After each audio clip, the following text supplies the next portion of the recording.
শিক্ষায় শিক্ষিত করুন এবং দিনী শিক্ষা জানে যে বৌমা তাকে ঘরে নিয়ে আসবেন।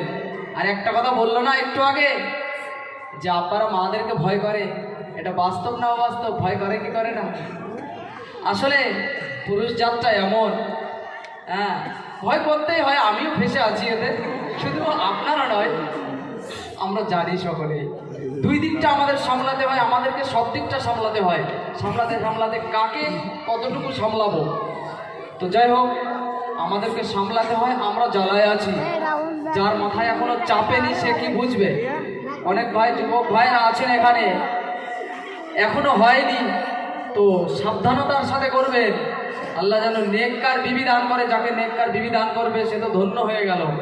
আর যার ঘরে চলে যাবে আজরাইল মার্কা, তাকে তো জ্বালিয়ে পুড়িয়ে ছাড়খাড় করে দেবে। আর যে সমস্ত বিয়ান দুটো এসেছিলেন, এদের জীবনে এরা কি কাজ করেছিল জানি না। যারা এখন শাশুড়ি মা আছেন, তারা নিজের জীবনকে একবার ভেবে দেখুন। হয়তো নিজের জীবনে নেককার ছিলেন, তারা ভালো ছিলেন, ভাগ্যের পরিহাসে হয়তো এমন বৌমার হাতে পড়তে হয়েছে। এখন থেকে যে সমস্ত বৌমারা আছেন বাড়িতে, তাদেরকে অনুরোধ করব, বাড়িতে যদি কোনো বৃদ্ধা মহিলা থাকে, বৃদ্ধ বাপজান থাকে, তাদের খিদমত করুন, তাদের সেবা করুন। যদিও আপনার মন না চায় তবুও খিদমত করুন। ইনশাল্লাহ এমন দোয়া দিয়ে যাবে, আপনি সারাটা জীবন সুখে থাকতে পারবেন। এই বৃদ্ধা অবস্থায়, বয়সকালে আপনাকে বৃদ্ধাশ্রমে যেতে হবে না। বৌমারা খিদমত করবে, নাতি নাতনিরা আপনার খিদমত করবে। ইনশাল্লাহ আপনি যেমন করবেন তেমন আপনার প্রতিফল হবে।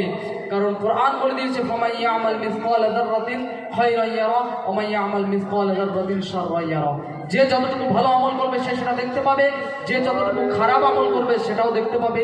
তাই এতক্ষণ ধরে বোঝালো আমাদের এই রাজকন্যারা, পুরোপুরি একটা সুন্দর প্রোগ্রামের মাধ্যমে আপনাদেরকে উপহার দিয়ে গেল যে আমাদের ঘরেতে যদি এরকম ব্যবহার হয়ে থাকে, তো সেই সমস্ত মা বোনদেরকে অনুরোধ করব, শাশুড়িদেরকে ভালোবাসুন, বাপজানদেরকে ভালোবাসুন। যাদের বয়স হয়ে গেছে, মনে করবেন না তাদের দ্বারা কোনো কাজ হবে না। হ্যাঁ, তারা কাজ করতে পারবে না ঠিকই, কিন্তু পৃথিবী দেখার সুযোগ করে দিয়েছে আপনাদেরকে ঘরের রানী বানিয়েছে।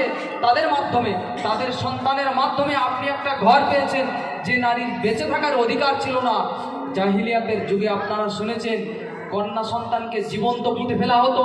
আমরা এই ভারতের ইতিহাস কি ভুলে গিয়েছি? যখন